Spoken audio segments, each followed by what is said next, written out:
You're listening to Arise, the podcast that teaches you how to live your life with purpose and confidence. I'm your host, Donna Cherie. Let's get into today's show.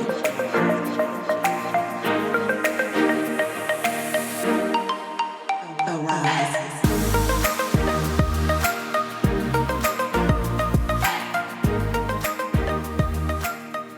What's up, overcomers? Welcome back to another episode of Arise. I am so excited to be here with you all. And if you're just tuning in for the first time, welcome to the show. Today, I have a wonderful guest in front of me, and I am so excited to introduce her to you all. I know that she is an amazing woman of God, and I'm so excited to have this conversation with her today. Welcome to the show, Stephanie. Thank you so much. I am thrilled to be here with you, Donna. I just love what you bring to the table, even just in your poise. I feel like you carry just a strength and a quiet confidence about you that is so beautiful. So thanks for having me here with you today. Thank you. Thank you so much for that. So tell the audience a little bit about who you are and what you do. Well, who am I? I suppose first and foremost, I just love the Lord, and I've loved since the age of 18.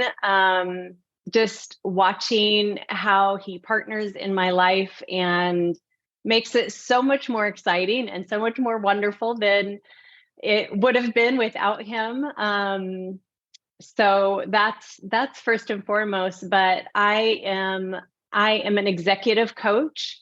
I love coming alongside just leaders in any sphere, mid-range manager type leaders, as well as CEOs and executives of companies and leaders in the church. I have a lot of my training through times of being volunteer and on staff at churches.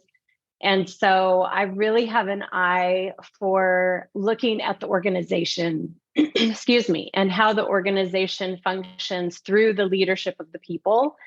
And so that is a passion of mine. I absolutely love it. I absolutely love to help strengthen those relational core that makes your company, that makes your churches run faster, better, more cohesive, more enjoyable when your relationships are good and your leadership is good. It's such a joy to be able to work with top-notch, amazing, knock out of the park kind of leaders. Awesome. And Yeah. how did you get into this line of work or this line of coaching and developing this passion to be able to lead others? Yeah, I think it's so fun that I have really thought through where did this originally come from? And I think back to just how God has wired me. And from very young, I would really pay attention to people around me and how they're functioning and how they're showing up, and if they're enjoyable to be around or if they're not enjoyable to be around. And so I feel like I started developing these skills without even knowing why or how they could be used. I was just developing them by being who God's made me to be. But then I could see, so much of my life has been, I've been in full-time, secular job, full-time mom, a part-time working mom, a mom that's on the, PTA board. And then I've really, since 18, I have volunteered in my church, and I'll be 52 pretty soon. So I've had a lot of years of experience of being in volunteer roles and watching how those leaders show up, feeling great frustration so many times in the way that a leader will show up. And being a volunteer, it's such a different dynamic. And if you can capture the heart of a volunteer who's not being paid to be there, and inspire them, and not just be there because my child goes to the school, or be there because this is my church and they keep telling me I have to serve, but be there because you want to be there. That is a truly inspiring leader, because you are pouring value and care into people, not money. And how many businesses and jobs out there like they want to give you a good salary and they just show up and do the job. Mm-hmm. And they're not necessarily looking to develop you as a person, or for you to be seen or known or feel loved or cared for in that space. And you spend so much time at work. So I've just mulled over so many of these things. Of course, that because that passion is already naturally there, then that's kind of the books I read and the things I'm interested in diving deeper into. So really, I feel like, how did I get here? Kind of on accident. On purpose. On purpose to God, on accident. Like, I didn't know or see where he was taking me. But, Romans 8:28 is one of those verses that my husband and I had as part of our marriage vows as well. Just, when you are loving and following God, when you are called according to his purposes, he's taking the things in our life and he is turning them around for good. Whether they felt good in the moment or not, he's going to use those things. And I feel like I just see that so clearly in my life, where the pains and the heartaches in leadership, in work, in bosses, in all of these things helped develop me to a place where I could be a really great leader. And I could see people because I felt so unseen in so many of those spaces. And that is really the drive. I would say, also, again, by accident, meaning like I was a coach before I knew I was a coach. Mm-hmm. I was meeting with people for lunches, for phone calls, for coffees, and encouraging them and helping them problem solve and asking good questions and digging deep in what's going on in their world and their life to bring like epiphany of how they can move forward and how they can leave feeling lighter, not so heavy with what the world is putting on them. And so I can see where coaching became such a natural fit for me, when I didn't even know coaching was a thing, other than I grew up in sports my whole life. So I get coaching in the realm of sport, but coaching individuals makes so much sense to me. So I love that I get to do that. That's awesome. And I can just see your passion. So much is just radiating through you when you talk about this. And it's so rare, unfortunately, these days to find people who genuinely care about others, or, want to see them develop and be built up, because it is like this money-driven society, Yeah. similar to what you mentioned. So what a jewel and what a blessing it is to have someone like you as a coach and as a leader in their life, to actually build them up, somebody who has a heart, who cares and wants to serve others. Yes. I love people. I love people. That's awesome. We need more people like you in this world. Oh, thank you. So I want to ask you, because as you were talking, I was just thinking about sometimes as women, how did you get the courage or even the confidence to lead? You talked about like being over the volunteer groups at your church, or being a pastor at your church. Where did you get the confidence and the courage to walk out these actions in these roles? Yeah, that's such a great question. You know, I don't know if you know anything about Enneagram, but I'm an Enneagram 8. So those out there that know anything about that, and eights are kind of challengers. We kind of have a natural sense of not not really fearing, but pressing in and enjoying the challenge. So I really do feel like a huge part of moving into spaces that can seem fearful to a lot of people are just that God has designed me this way. He has designed me in a way to kind of face the wind and press on. And so and then there's the training, the training again that we're unaware of that's happening, but God is like, he's like, girl, I got you. I see a future for you. And we're going to work some muscles that you might not love sometimes, but we're going to work some things out because I'm taking you to a place that you cannot see yet, but I see it and it's beautiful and wonderful. And so, I got married at 20. And so even some of the things younger than that in my younger life, where my dad was very adventurous and would push us to do adventurous things.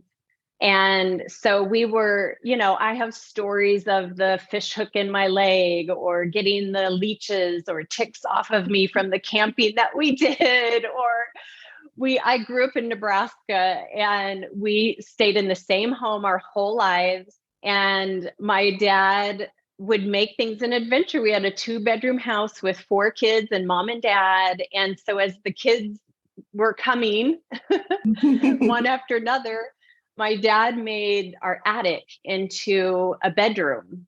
So until he got the stairs built for a couple of years, we climbed a rope to get to our bedroom as little kids. Oh, wow. So I see, and that might not seem like it even fits together with your question, but I'm just saying, I see all these little things where God's building resilience, and where it may feel like a hardship to somebody else, it felt like an adventure to me.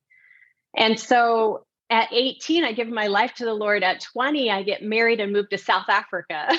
Wow. And so again, more training, more resilience, more like adapting and figuring out, watching people, and how do I fit here, and how do I survive here?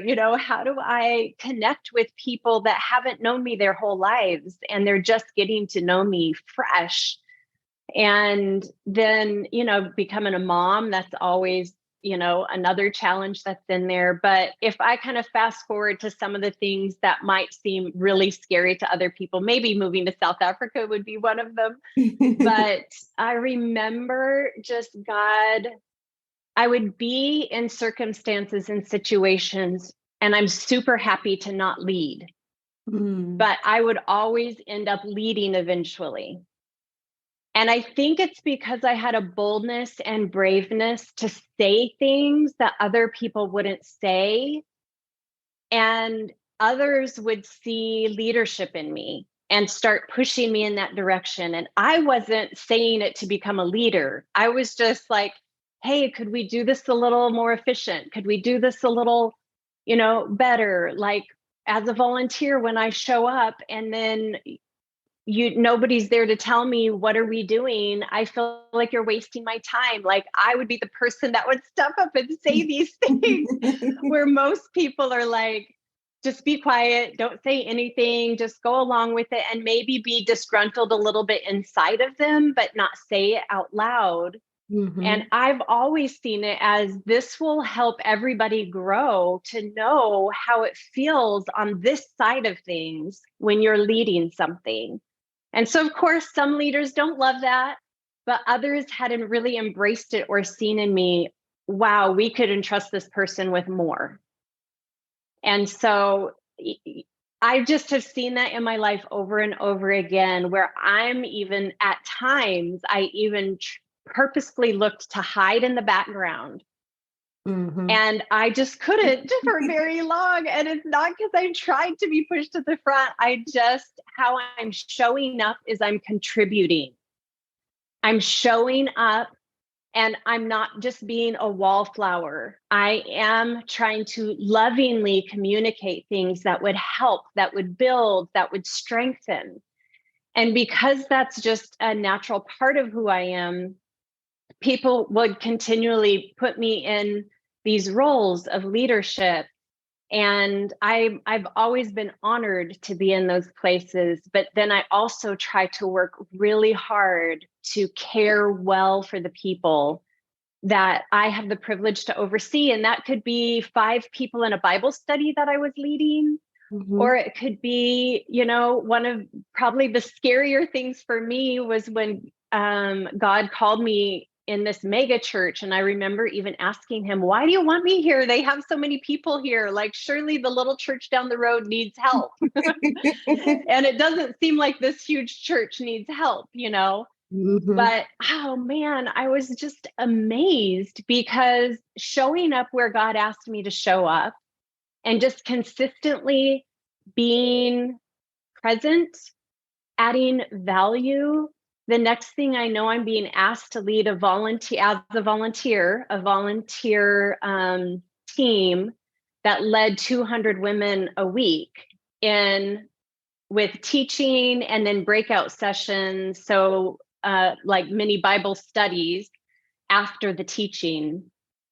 And I saw so many leadership things that God had developed in me that I didn't even know I had when he asked me to step into that. And then that role led eventually to them asking me to come on staff full time. So just being who I was, showing up, saying yes to God. If he would have showed me that eventually on staff, I would be talking on a platform to 2,000 women at a women's night, or even up to 10,000 women on certain huge conferences and things like that, I would have like, no, thank you. I'm going to shrink back and somebody else could do that. I don't need the limelight. I don't need to do those things. Mm-hmm. But again, just that simple, small obedience, step by step, God was forming and developing things in leadership that I did not have a clue. I think one of my names for him is the God of sneakiness. He knows how to sneak us in ways that push us, but aren't totally out of our comfort zone. Or maybe they are for a moment, but it like is still a doable step. And then the next thing, and then before you know it, I'm like, what is happening? So it's been a fun ride with God. And I've seen his development and his care for me in ways that I couldn't even have imagined in the moments they were happening. So love you, God. Yes. And I want to pause real quick. Like just for the audience, because I really hope that you heard what Coach Stephanie said, even though she was given her experiences about God has used her. But the key thing is that, because the question was, how did she gain the courage and confidence to lead? And so if there's something that God is calling you to do, one of the keys that she said is to just give God your yes, to be obedient to him, and to just allow him to use what he's giving you. And so that's all that she did. And that's the same thing that you can do today as well. So, so Stephanie, what are some of the common barriers that prevent individuals from breaking free from, stagnation, or as a leader moving into that next step? And what are some strategies that maybe you have used in the past that helps them to get to their transformative growth? Yeah. It's so interesting. I think sometimes people take on titles that have been spoken over them. Oh, you're so shy, or, there's just different titles that can be given. You're difficult, or things that kind of ride on our heart and we accept as truth. And then we view ourselves that way. And God is always looking for the unlikely to step into a situation and be a very bright light, because it's not by our might and our power. And it becomes evident when Moses is a stuttering and is asked to go and speak, or David is a scrawny kid at the runt of the litter kind of thing, and he's called to like face a Goliath. Like, God is always taking the weak or the unlikely or the untrained or whatever you want to say, and he's looking for a heart that is turned towards him. So I would say it even reminds me of a client that I had, that he was seeing himself as kind of that quiet, reserved, and he was in a season of his life where he wanted to step out, but he just saw himself as awkward. That's what it was, socially awkward. And I asked him, I said, he's in his 40s. And I asked him, I said, tell me about, like, were you like that in high school? Were you awkward? Did you not really have a lot of friends? Was it hard for you to socially step out? And it was so interesting to me because he's like, actually, no, I had a lot of friends and I feel like I was fun to be around and all of these things. So what happened was through some life situations and circumstances, he had been beaten down. And he really forgot who he was. So he was able to awaken to no, this is who I am. And somehow that's been shut down over time. And I need to reawaken. So many times our lives don't quite turn out like we thought they were going to. It just feels like the one foot in front of another. I'm making it through life. It's could be a drudgery. And if you can reawaken what God has put in you, what were your early passions? What did you absolutely love doing when you were younger? Did you love painting? And well, that's kid stuff now. And I don't do that anymore. Like, get some paints and paint. Yeah. Like, just find some things to awaken your heart and feel alive again. Because God's designed you to, when we're alive, we're the greatest light we could possibly be. When we are beaming with excitement for either what we do or what our hobbies are, or what we just feel passionate about, we are so much more attractive light, where the bugs are drawn to the light. We want to be that light that people are drawn to. And we don't have to try to be a light that people are drawn to. You don't have to become somebody that you're not. But who are you really? Maybe you are more quiet and reserved. There's nothing wrong with that. Where do you get pleasure? Do you love helping people? Do you love coming alongside people? What brings you joy? And if you're at a place that you feel like, I don't know what brings me joy, I don't know what my passions are, it's time for some discovery. It's time for some good questions. It's time to journal some, or time to just go be out in nature, go for a walk, like start talking to God and opening this conversation with him, because he knows and he is excited to remind you and tell you what the passions of your heart are, because he wants to come alongside and walk with you in those passions and draw people to him through his love relationship with you.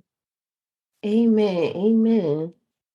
So, reflecting on your diverse experiences, just, living in different locations and working with a lot of different individuals and overcoming your own challenges as well, heartache, and experiencing tremendous joy. I love that.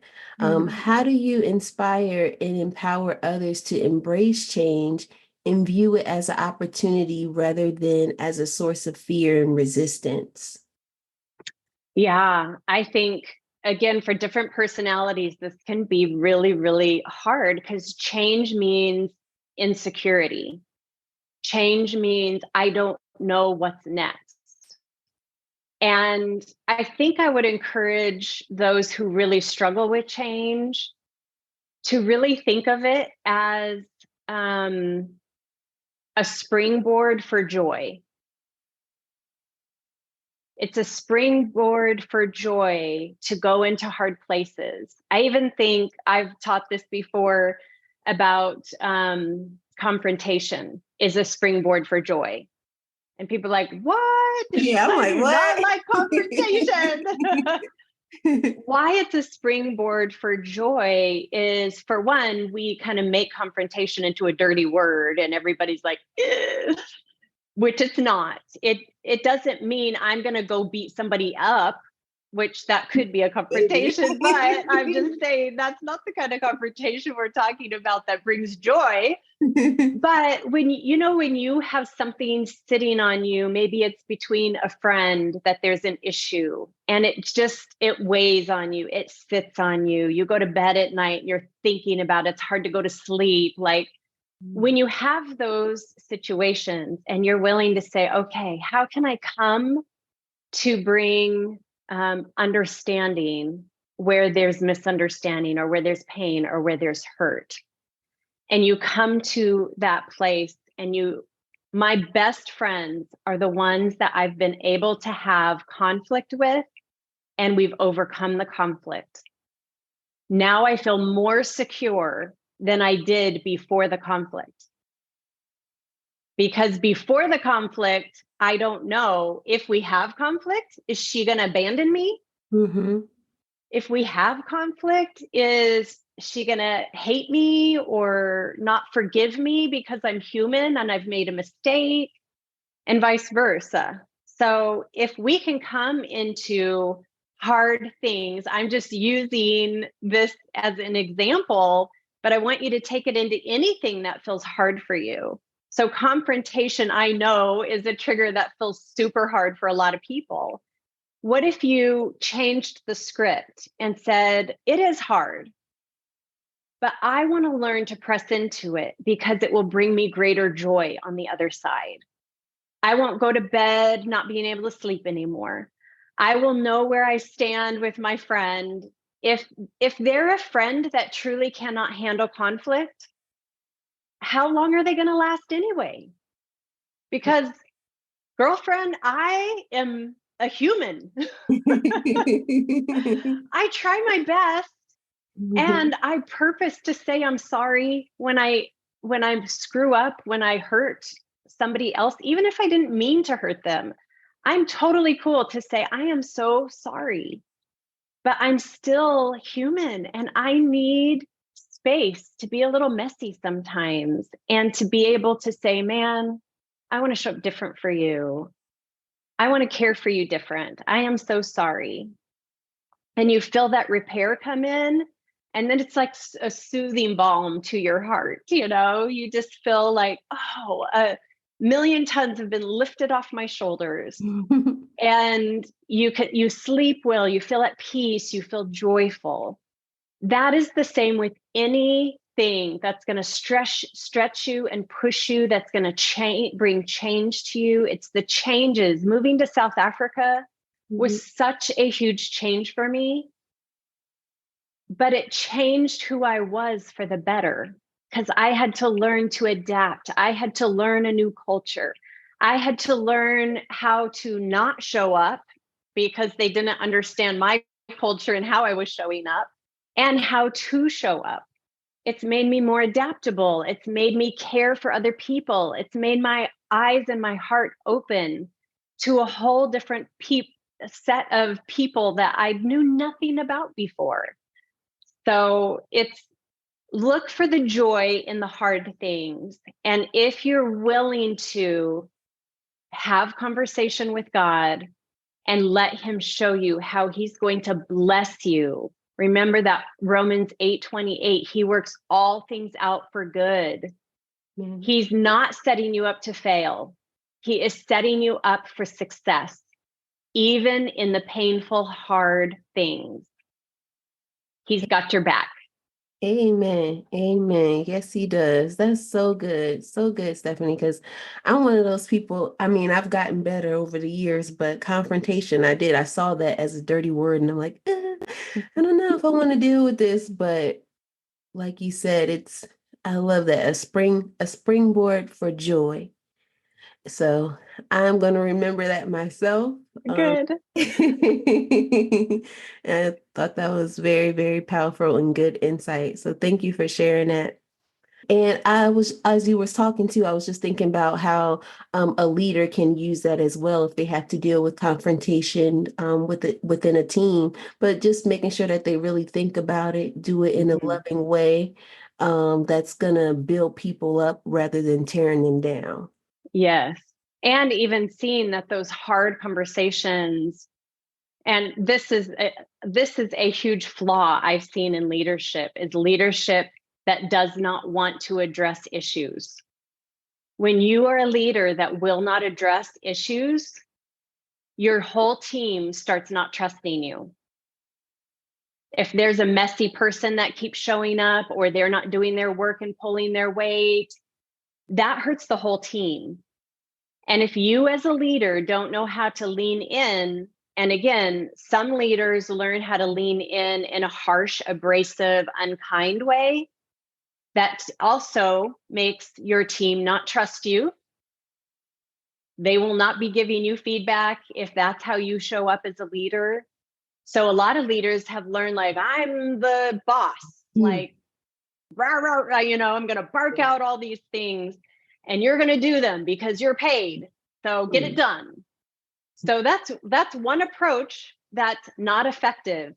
It may be effective to get the job done because people are afraid of you, but it's not effective for a team that loves working for you and will give way more because of how much they respect you.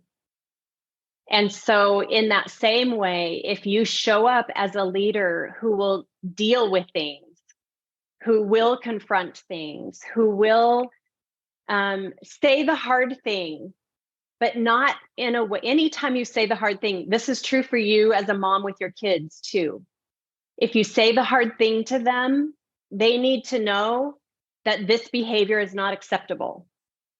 They need to know that how they're showing up matters, and it matters to the whole family, your friends, your school. Like, they need to learn these things, and that might be a hard thing for them to hear. But why are you doing that? It's for their good in the long term. It's not just for that moment. So as leaders, as parents, you are leaders. You're absolutely leaders. So yeah, I think just really paying attention to how we're showing up, and if we're cultivating safety, when we feel safe and a leader is pushing us into a scary zone because it's out of our comfort, we're willing to trust them. This is why when saying yes to God becomes easier and easier the more you do it, because you've watched him take care of you in the yes, even though it's scary, even though I don't know, I don't think I have what it takes to do what you're asking me, God. And he's saying, I got you. I'll be with you. I'll give you what you need, or you don't even know it's in you already, and you're going to watch it come out of you. So I think that's really cool. Yes. So, what's one thing that you'd like to share with the audience today, whether it's pertaining to leadership or their purpose or anything that you have on your heart to leave with them today? Yeah, I think I would want to just encourage any of the listeners out there to be brave.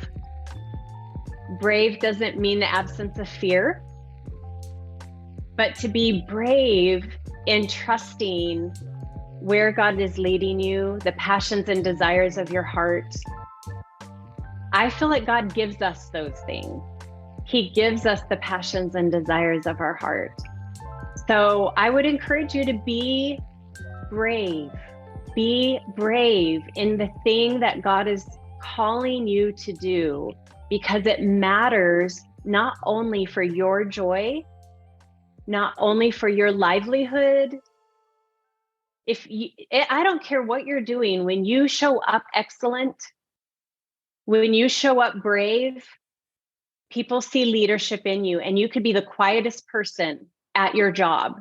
You could be the quietest person in your family, but when you're partnering with God and you're moving into spaces that are uncomfortable but empowering, oh boy, you're going to have the ride of your life. That's what you're going to have. And it's going to feel scary at times, but I got to tell you, it's going to develop you in ways you never could have imagined. So open your heart to development, open your heart to partnering with God, open your heart to expecting something greater, because that's what God's heart is for you. So I'm a challenger. I'm challenging you. Be brave, get out there, do things, and do fun things that restore you, that build you up, that bring a freshness to you for all that you're doing in life. Amen. Be brave. Y'all hear that? Be brave and partner with God and watch where He'll take you. So, Stephanie, where can people find you online to stay in touch with you, or if they'd like to book a strategy call with you, where can they find you? Mm-hmm. Yes. So you know this well because you're on my team. Yay. Hey. Our consumed coaching team is phenomenal.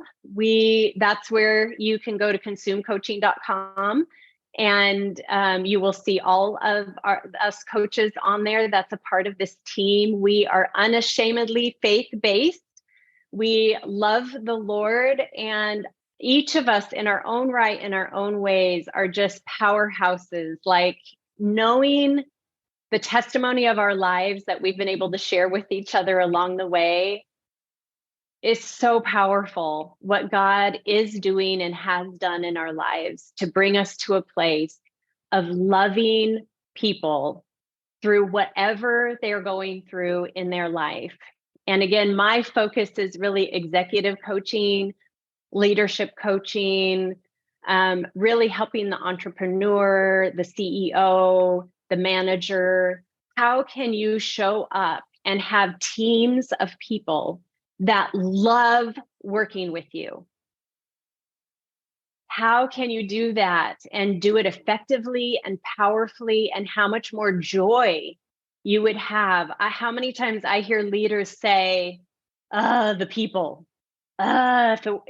if only I could do this or that without the people. Well, guess what? It's people that drive everything. It's people that drive your sales. It's people that help you be successful. You've got to turn that script around. You have to start loving the people that God puts in your sphere and in your influence. And if you're feeling that way about people, it's very likely you're a big part of the problem. So I'm here to help you. That's my velvet hammer. I like say the truth, but I'll love you while I'm helping you along the way. So consumecoaching.com. I do have a YouTube channel, Coach Steph Kelsey. And I'm on Facebook as well, doing a lot of revamping and really pushing for those executives to know I'm out there, and I'm really passionate to help them move forward. Awesome. And I'll be sure to drop all the information in the show notes so you guys can check it out there. Well, thank you so much, Coach Stephanie, for coming on the show today. It was a wonderful conversation. I learned so much more about you, who you are, and just about leadership. And my takeaway for today is about confrontation. That's so good. And I did forget to mention, I give a free call to anyone and everyone. Okay. So if anything I've shared or said, all of our coaches at Consume Coaching do this. So you can get on there and look at our profiles and get a free call. Like, even in one session, you never know what God can do. And we are not pressure salespeople, so no obligation to have to stay on with us, but you'll get a taste of how we coach you as an individual. And yeah, you won't regret it. That's Jump right. on. Regret it. Amen. All right, overcomers. Until next time. Ciao. Bye. Hey, overcomers. Thanks for tuning in. For more information, head on over to DonnaCherie.com. If you want to find me online, I'm at I am Donna Cherie on Instagram and Facebook. And of course, if you love the show, be sure to subscribe, rate, and review on Apple Podcasts or Spotify.